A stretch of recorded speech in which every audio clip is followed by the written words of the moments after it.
हाय, माझं नाव अमित. आता तुम्हाला मी दाखवणार आहे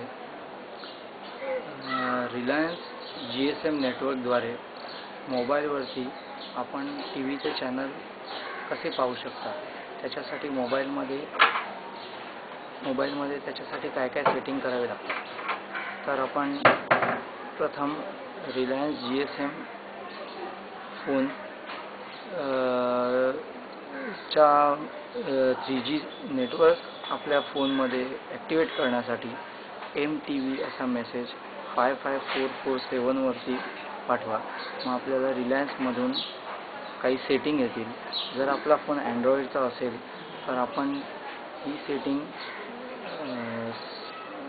सेटिंगमध्ये आपल्याला SMS येईल आणि मग त्या SMSमध्ये जी लिंक असेल त्यावर अँड्रॉइडवरती क्लिक केल्यानंतर अँड्रॉइडचं ॲप्लिकेशन अँड्रॉइड मार्केटमधून डाउनलोड होईल आणि हे ॲप्लिकेशन ओपन केल्यानंतर आपणास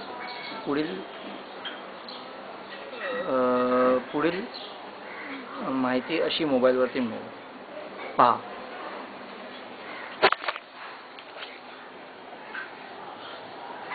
हा फोन आहे LGचा ऑप्टिमस 1. तर आपण आता पाहू शकता की त्यासाठी काय करावे लागते. ते रिलायन्स TV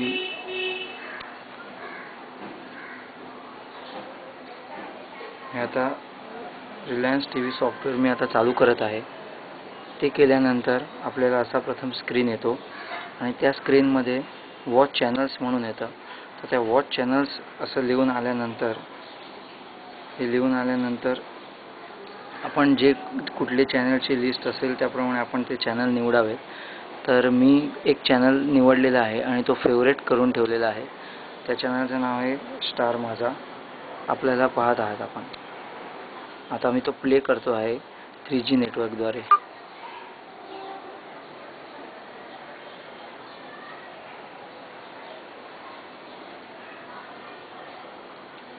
चाळीस ते 50 सेकंदाच्या अवकाशानंतर आपल्याला हा व्हिडिओ दिसतो. सुरुवातीला याचा फक्त आवाज येतो आणि नंतर जरा वेळानंतर व्यवस्थित सुस्पष्ट क्लिअर चित्र येतं. हे पहा. साधारणतः ऑक्टोबर पासून तुम्हाला जून पर्यंत हा प्रवास करता येतो. मुळात ग्रुपने जर गेलात तरी मजा येते, एकटे जरी गेलात तरी मजा येते. कारण त्या एका आयलंडला एवढ्या ऍक्टिव्हिटीज करण्यासारख्या असतात की तुम्हाला नक्की आवडेल आणि मुळात थोडं रिलॅक्स व्हायलाही मिळेल. मागील बरोबर तुम्हाला स्टार माझा तर Sri Lanka live LG Optimus 1 P500 वरती. धन्यवाद. साधारणतः 8 दिवसाची ही 10 रुपये प्रतिदिन अशी ही सुविधा उपलब्ध आहे. पण दिवसावर अवलंबून आहे. श्रीलंका म्हणजे